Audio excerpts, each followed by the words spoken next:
How do you defy gravity and make a tower ripple in every direction? The whole building wants to topple over, so it really needs some clever engineering behind it. Can engineers construct a tornado-proof art center without a single right angle in sight? My first reaction to the design was, wow. I am not exactly sure how we're going to accomplish that. And how do you build an office with a shape never used before in construction? Holy cow, how does something like that get built? This is the age of the extraordinary. It's totally different from anything around it. It's like a visitor from another planet. Where ingenious engineers have unleashed unchecked creativity. Now, their secrets are revealed as we discover the amazing stories of their construction. It is simply mind-blowing. I mean, how do you come up with an idea like that? To try and understand, how did they build that? When the legendary architect Frank Gehry was asked to design an iconic building for a brand new business school in Sydney, Australia, he was determined to pull something really special out of the bag. A totally unique and amazing building known as the Squash Brown Paper Bag. Sydney, Australia. It's a city that is world famous for its quality of life, amazing weather, and incredible architecture. The Sydney Harbour Bridge, the Opera House, and now a university building that defies the laws of gravity. You can see it 100 times, and you can still stand outside the building and just wonder how this was designed and how it was built. Designed by one of the world's most celebrated architects, it leans perilously in all directions. Every one of its 320,000 bricks looks set to topple to the ground. You look at this building and your brain just screams at you. This building does not make sense. Sculpting it from brick, concrete, and steel pushes the team to its limits. We were identifying challenges not just at the start, it was throughout. As the design and even the site itself throw up more and more problems. There's an old, fragile sewer right at the edge of the site, and if it's punctured, the site gets flooded with sewage. It takes 5 long years to create the UTS Business School. An architectural vision that snakes and twists in a way no building ever should. So, how do they build it? It's 2008, and despite being one of the world's top young universities, the University of Technology Sydney, or UTS for short, has a problem. Established in the 1980s, many of its buildings date back even further. The campus is tired, dilapidated, and unattractive to students. In that period of time, the whole precinct was largely one that required significant improvement. To survive, the university needs to rebuild. It embarks on a $600 million program to renew the campus with a series of sustainable, beautiful buildings. The centerpiece will be an extraordinary, eye-catching new home for the university's business school. UTS wanted a bold statement, something that helps advertise their presence in a competitive education market. They turned to one of the most celebrated architects in the world, Frank Gehry. With a style unlike any other, Gehry has spent over 60 years creating extraordinary buildings around the world, including the Guggenheim Museum Bilbao in Spain and the Louis Vuitton Foundation in France. He redefines what a building can be and sets incredible challenges for engineers. Frank Gehry has a way of bending buildings, completely twisting them out of shape, so it just looks like they shouldn't stand up. In March 2010, and in typical Gehry style, the design starts as a sketch. Well, my first impressions of Frank Gehry's initial squiggles on a piece of paper, they were hard to understand how that transformed into a building. In Gehry's mind, there is one clear ambition. In my experience, there's been a fear of exploring the unknown, and it does tend to lead to banal buildings. We're talking about breaking through that and showing how a building can have character and become a catalyst to creativity. Gehry builds hundreds of models to turn his drawing into the final design. It will be every bit as bold as the university demands. A curving and contorting building in his signature style. The first challenge will be shoring up the soft, swampy local soil as they dig down to create foundations and a basement. Then, at the center of the building, they'll construct a standard core of reinforced concrete. But Gehry's design will require undulating floor plates that are anything but standard, so to support them, they will design a unique system of individually engineered columns. Last but not least, they'll have to find a way to make more than 300,000 straight-edge bricks conform to the building's dizzying curves. If they can pull it off, they will create an educational centerpiece unlike any other in the world.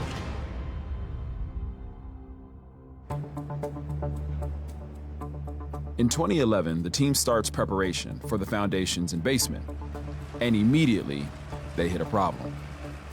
The site was once a swamp. As soon as they dig to any depth, it floods with water. It was a significant exercise to continually pump water out of the site so that the work could continue. To hold back the groundwater and the soft soil, they construct retention pile walls, one side at a time, around the perimeter of the basement. This involves drilling deep piles close to one another before reinforcing them and filling them with concrete. But at the fourth wall, they discover a fragile Victorian-era sewer. It can't be removed and must remain intact. The oviform sewer, which is essentially an egg-shaped brick sewer running down the one side, it is really sensitive to movement. They have to be incredibly careful with the vibrations of the work they're doing, because if the sewer moves by only 5 millimeters, it's going to shatter. The engineers have to find a way of building the pile wall and protecting the sewer. We were able to come up with a system which we called the World War II gun turret brace system.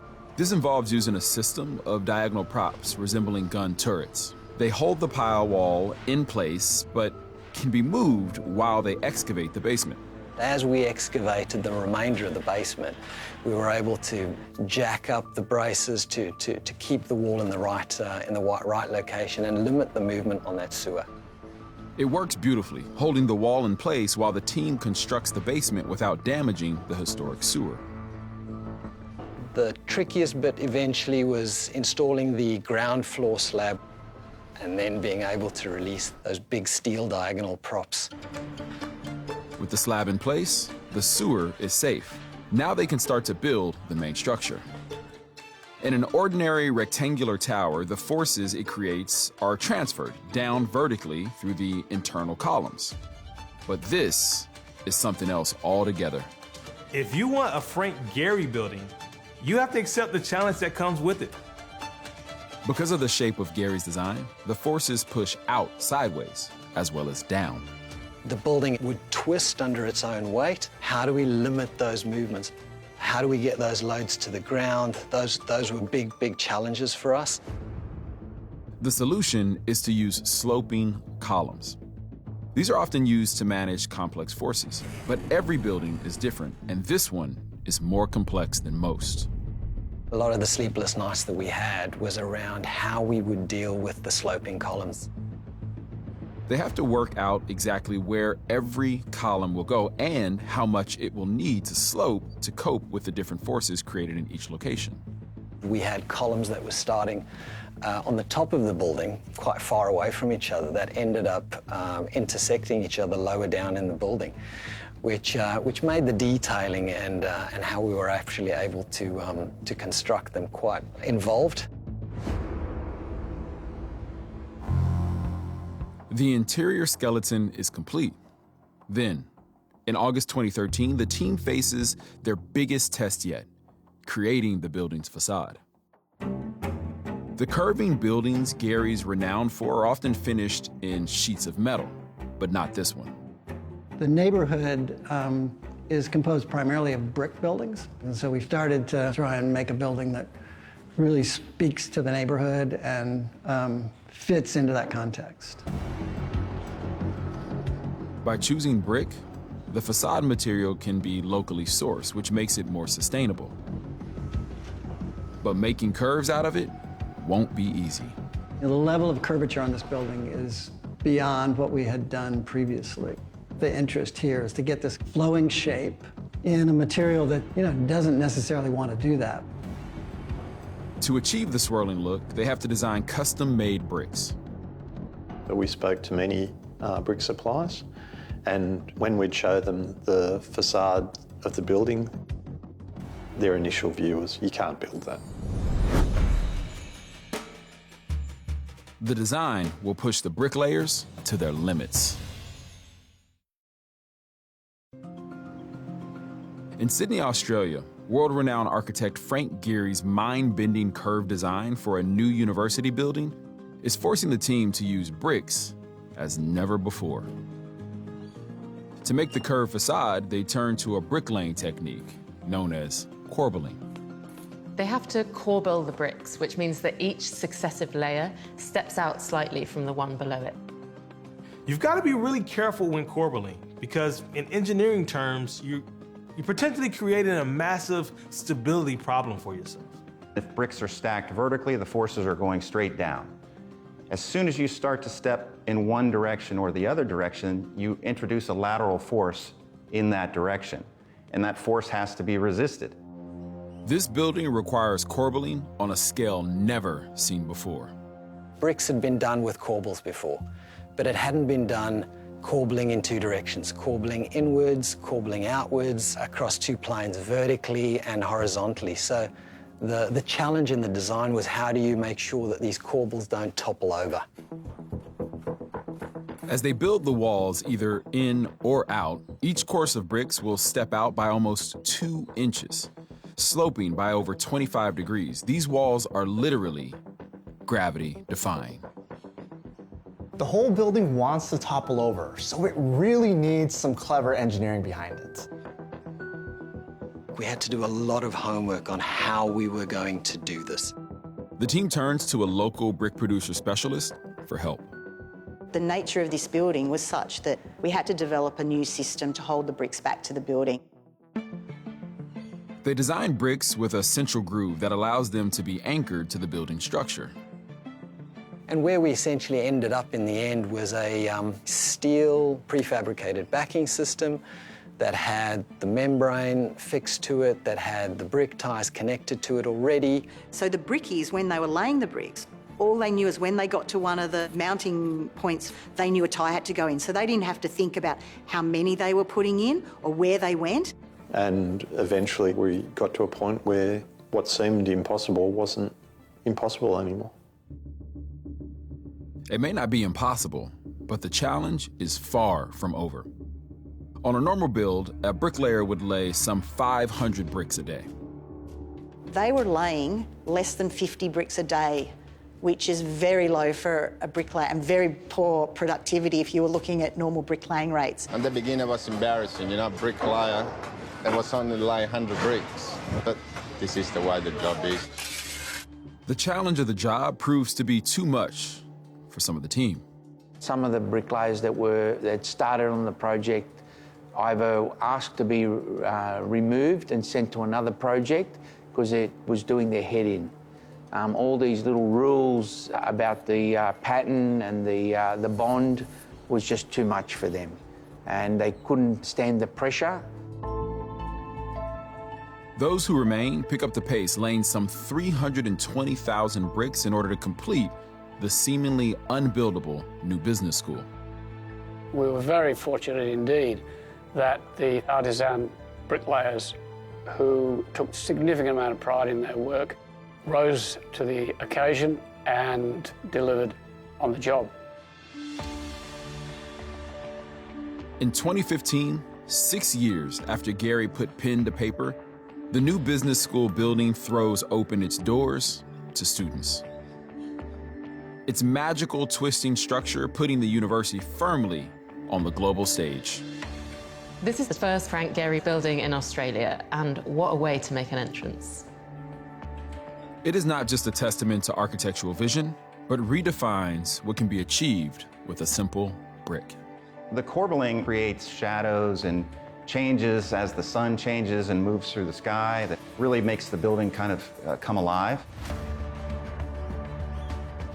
As well as pushing architectural boundaries, it's also sustainable. The brickwork is durable, low maintenance, and locally sourced. The inside spaces are fitted out with sustainable timber. The building even harvests rainwater.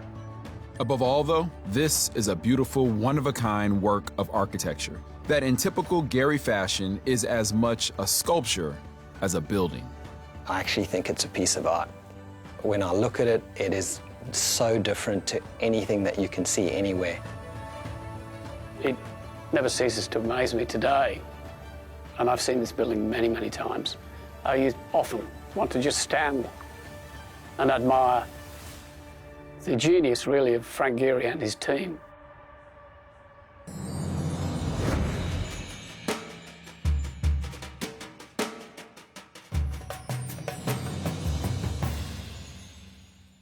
When building a cool new art museum in Tornado Alley, strength and practicality should win the day. But whatever the location, genius architects just love to think outside the box. And while this Oklahoma masterpiece will stand solid against the mightiest of winds, it's guaranteed that everyone who sees it will be totally blown away. Oklahoma lies at the midpoint between the east and west coasts of the United States and at the heart of Tornado Alley. The state is battered by around 50 twisters a year, which means buildings here have to be tough beyond belief.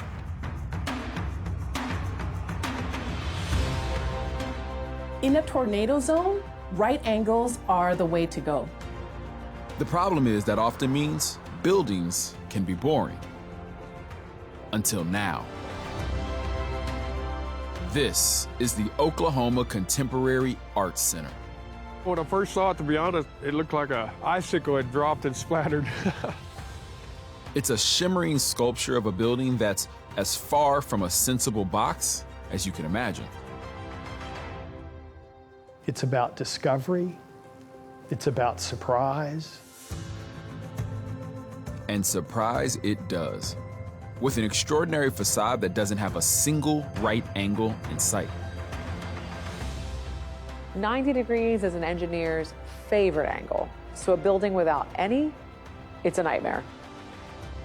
We thought, wow, how the hell are we going to do this with all the different directions and the zigging and the zagging of the walls? Constructing it was beyond complicated. There's like 37 miles of fins on the building. So, how did they build it?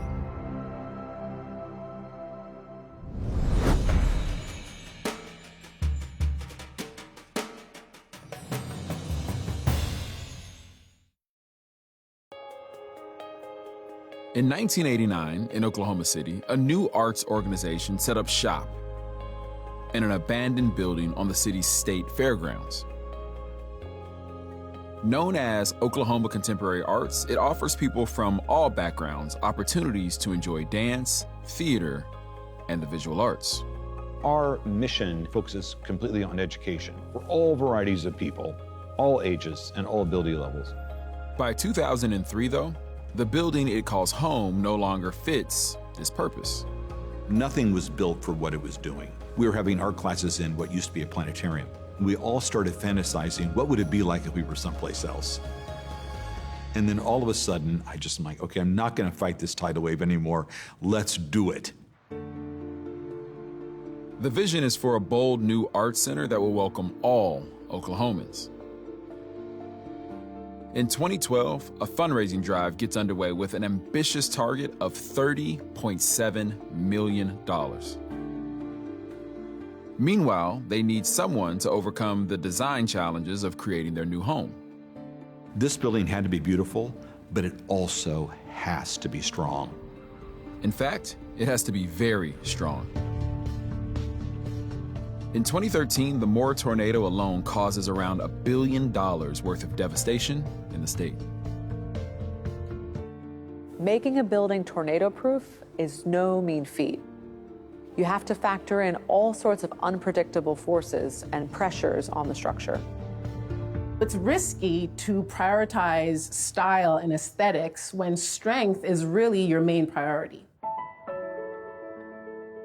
The designer asked to rise to the challenge is architect Rand Elliott. My parents were wheat farmers in western Oklahoma, so I have a background where you appreciate the land and the skies and the wind, all of those things a part of my DNA. Elliott has a vision for a show-stopping building. And the concept for this building was to react to the wind, the heat, the sun, the reflective colors and qualities. And then you have the need for wind control when it comes to tornadoes. And so this building is built to withstand 105-mile-an-hour winds. His design will also need to stand up to whatever debris the tornadoes throw at it. But Elliott is determined that the last thing this fortress will look like is a boring box. When I get something that has no right angles in it, I was amused at first, but in the end, it's genius. Rand Elliott's final design is as unpredictable as the Oklahoma weather. An extraordinary shimmering building without a 90-degree angle in sight, covered in 16,800 reflective aluminum fins. If the team can figure out how to securely attach them, they'll not only mirror the incredible Oklahoma light, but deflect away tornado-force winds. Behind the fins, the engineers will need to devise a very special underlying structure. It will have to be strong enough to withstand the wind while also creating the building's irregular, zigzagging shape, and accommodate the Art Center's requirement for big, open exhibition and performance spaces on the upper levels with classrooms on the floor below. The whole building will need to be set firmly into the ground so that it can stand up to whatever the weather throws at it, and create a striking cultural landmark for all Oklahomans, if, that is, the engineers can pull it off. My first reaction to the design was, wow. I am not exactly sure how we're going to accomplish that. In March 2018, work begins. And the first challenge is deciding where to place the concrete piles or piers that will make up the foundations. Usually, you arrange your piers in a nice, even grid. Instead, they will need to be placed wherever the wall changes direction. And this irregular arrangement poses a risk. These piers are literally underpinning the entire structure. You can't afford to miscalculate. If two piers end up too close together, the ground around them might not be able to handle the combined load. It's a checkers game to figure out how to move those different piers around. The team carefully calculates exactly where to put each pier and how big to make it. I believe our largest ones on this project were 7 feet in diameter. So, large enough you could get a small car almost into the hole. It's a slow process. They have to bore down as much as 50 feet to reach suitable soil and be within 1/4 of an inch of where they're supposed to be. But eventually, all 47 piers are in place. That worked out great, but it was one of those very complicated first steps that had to be done exactly right. Next, they start constructing the steel frame, which despite its many angles, will need to be strong enough to cope with tornadoes. This is going to be a very real challenge. The frame of a typical square building is a neat grid of beams and columns, all connected to each other by a right angle. These right angle connections are naturally strong and stable, and we already know how they respond to forces like wind. Here, the shape of the outside walls means that all the connections will be at different angles, and so the impact of the wind won't be distributed evenly.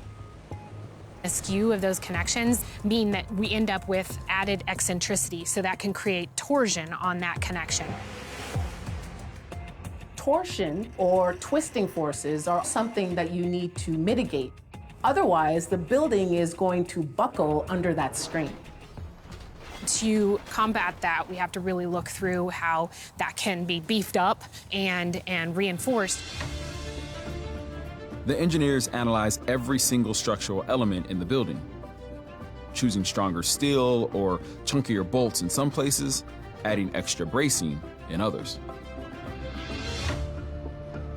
There is no one-size-fits-all solution.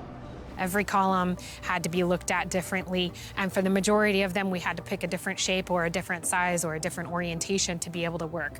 So in essence, the entire building was a custom review of those beams, columns, connections.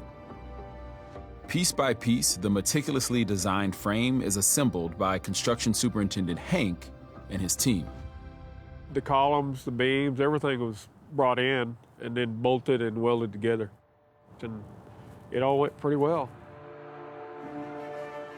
The final job is to clad it in something that will be tough enough in these harsh conditions, but also simple and beautiful. We wanted something that would maintain straight lines, and we wanted a material that is durable. The architects look to aluminum cladding for the answer. One of the things that I've always loved about aluminum is the fact that it's malleable. It's, you can extrude it, you can melt it, you can do any number of things with it. They need to come up with something special to make it beautiful because aluminum's not known for its good looks. You think of aluminum and you think of corrugated cladding on a warehouse, not a glamorous art center.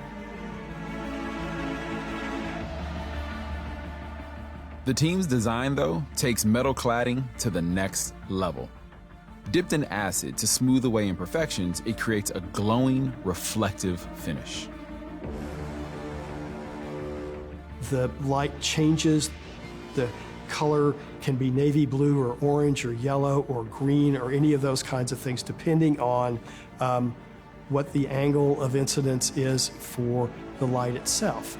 And it brought the building to life. Not only is the cladding beautiful, it's also practical too. It's 100% recyclable, and the reflective coating deflects heat, helping to cool the building. It's also tough enough to withstand flying debris in a tornado, but the team must make sure the fins can't become projectiles themselves.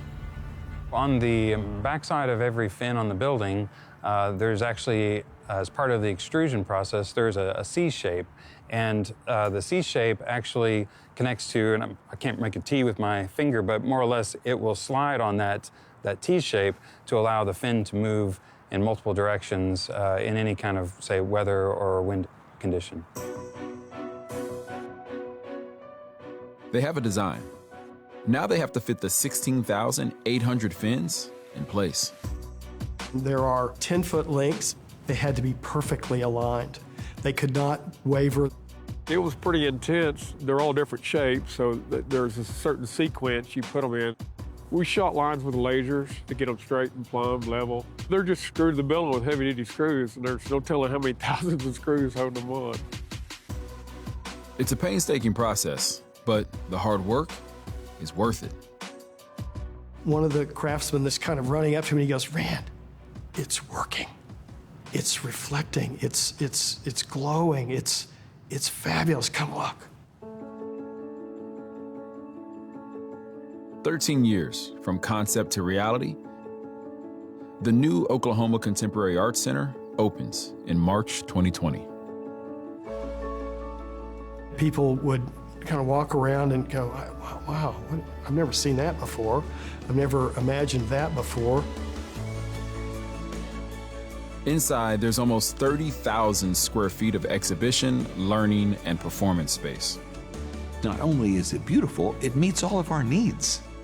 We have more space to make statements. From the outside, Oklahoma's sensible square skyline has a striking new addition.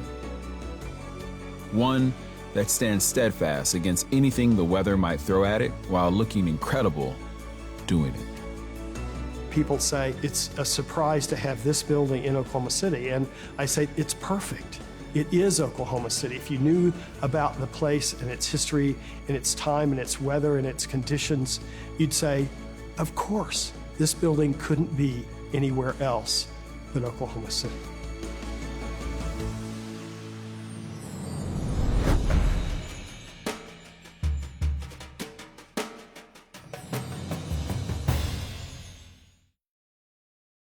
Breathtaking buildings come in all shapes and sizes, but this Seattle landmark is made up of a shape that's never been used before to make a building, a pentagonal hexacotahedron, a shape that's almost as difficult to say as these super cool offices were to design and put together.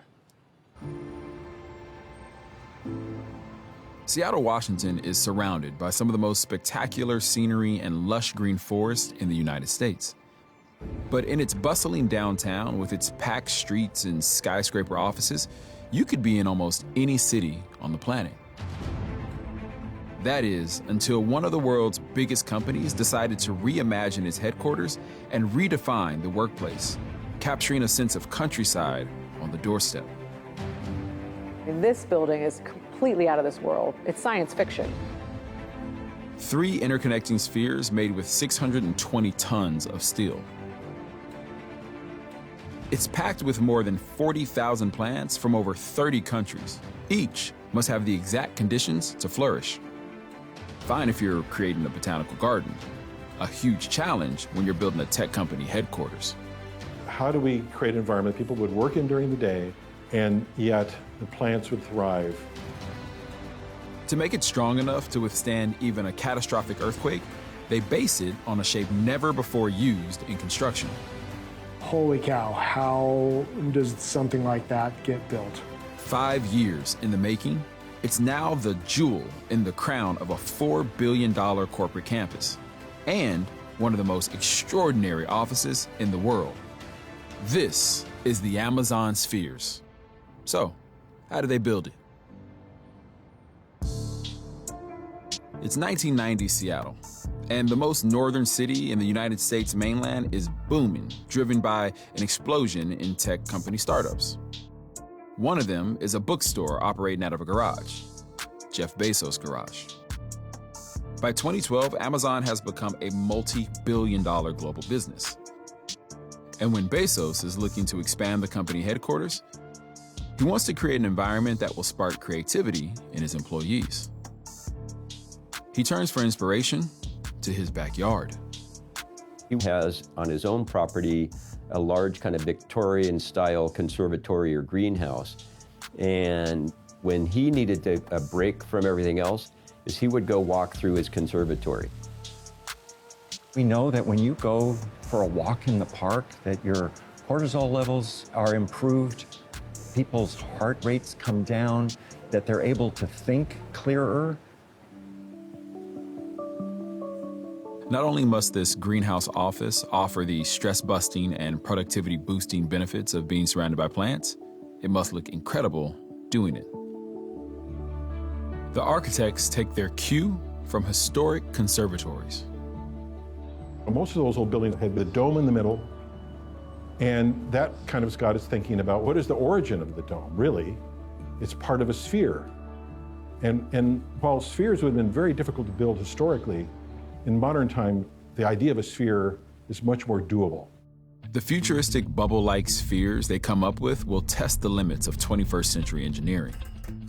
Having anchored them to the ground with 3 vast concrete ring beams, they'll need to build a core up to 4 stories high to create space for hundreds of employees at a time to collaborate and find inspiration. Then, they will need to design and build a self-supporting dome steel structure that's 90 feet tall at its peak and is as beautiful as it is strong.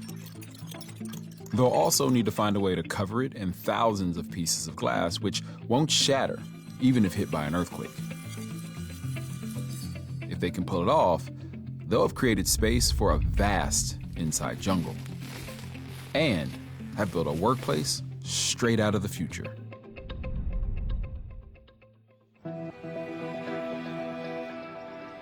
In winter 2015, they break ground to dig foundations. Once complete, they'll quickly move on to building the central core, which will be the office space. Ultimately, we decided that given the curvilinear shape of the structure, the internal core structure, I'll call it, it was better to just cast and form that as concrete. Just because you can set up a big, floor and then just set your form and pour the concrete in. It is made with 12 million pounds of concrete reinforced by 2.5 million pounds of steel. So far, pretty straightforward. But now, the fun begins. The challenge of actually designing and building the three spheres. Now, how does this idea and vision manifest itself in kind of the final structure? The answer lies in a shape never used before in construction. It's 2015, and in Seattle, the engineers redesigning Amazon's headquarters are trying to devise a structure that looks like floating bubbles, but is strong enough not to need columns.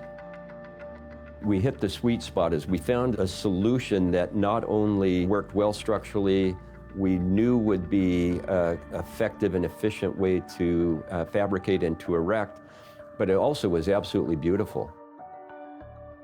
To create the building's frame, they use a shape never before used in construction: a pentagonal hexacantahedron. It's what you get when 60 identical pentagons are joined up to make a sphere. And there's a very good reason to use it now. This shape distributes pressure, which makes it strong enough not to need any columns to support it. They spend months experimenting with the shape of the individual pieces that will make up the steel frame. We didn't want to actually see the pentagons in the final form, so we thought, well, we can create something new by creating a hub in the middle of the pentagon and have 5 arms that go out to the 5 points. Each hub has 5 curved arms.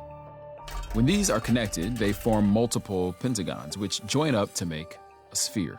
What they've created is one of the most complex distribution of forces imaginable. At each distinct point, the stresses will be completely different. Structurally, they're responding to their individual location. You could imagine that the ones at the top are operating in tension and sort of being almost pulled apart, and then the ones on the bottom are heavily loaded. The design is phenomenally complicated, even for the team's modeling software. At the time that we did it here at the office was probably the largest analytical model we've ever built. By early 2016, the design is complete, and the 180 pieces that make up the steel frame have been manufactured. Now, they have to be put in exactly the right place with no margin for error. Our surveyors were on the ground and they were shooting the plates with their laser surveying equipment, and they were on the radio like, okay, out 3 inches, down 1.1, nail it. The center of that plate was perfectly positioned. It was on the order of like 1/10 of an inch.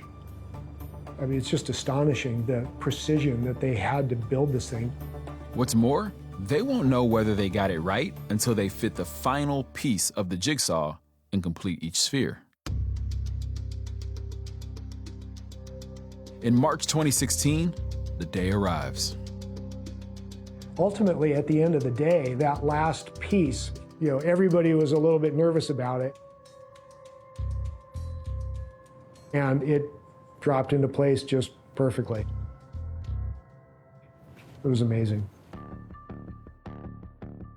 After 16 weeks, the steel shell is complete. The next challenge will be the glass. 2,600 panes of it will cloak the exterior. The catch is, it needs to be earthquake-proof because Seattle lies on a major fault line. In an earthquake, it's not only the glass that's a problem. The frame itself can twist and can torque. And if you haven't factored that into your design, you're going to have thousands of little pieces of glass raining down on the people below. And no one wants that. To prevent this, the engineers built a completely separate structure for the glass, and that is attached to the main steel frame with flexible connectors. In an earthquake or a wind event, the primary structure will move a lot more than the secondary structure, which is quite rigid. These flexible connectors absorb the movements, preventing the structure from twisting and shattering the glass. They may have made the building earthquake-proof, but partway through the glazing, they discover a pretty big problem. How do you put a 60-foot tree into a complete building? The centerpiece of the plant-filled interior will be a massive fig tree, which needs the protection of the sphere to survive. That's if they can get it in. Wow, okay, so that instituted a design change. They decide the solution is to not weld the final piece of the sphere into place. The tree was lifted up by a crane to drop it into the very tight space, inches to spare. And then put the last steel in and put the last glazing. And then sealed up that section permanently. The remaining 40,000 plants will be easier to get in. But making sure they will happily coexist with the office workers poses a challenge. Typical greenhouse and conservatory is very hot and very humid and not indicative of wanting to work for long periods of time. The team spends months visiting conservatories before finally landing on cloud forest plants, which enjoy similar daytime temperatures and humidity to humans. At night, though, they need something completely different. So we have to think about how the plants would be cared for at night. Be able to have 12 hours where people are comfortable and plants are comfortable, but another 12 hours where it's all about the plants. The final piece of the puzzle to complete this extraordinary building is to install a highly complex climate control system, which at night drops temperatures to a chilly 55 degrees and pushes the humidity up to 85%. After 2.5 years of relentless effort, the team finally completes the extraordinary office. The challenges were significant, but I think the final result is probably one of the most elegant buildings I've done. On January 29th, 2018, Amazon's out-of-this-world new headquarters is opened by Jeff Bezos himself. An incredible fusion of nature and groundbreaking architecture. It was a big day for all the team. I was awestruck, and I actually got very emotional. A space-age sanctuary that allows employees to relax, recharge, and be inspired. I feel more productive when I come here. Like a booster for my own brain to recharge. I happily admit that the design and construction completion of the spheres is at the apex of my personal career. It was just a delight to be part of it.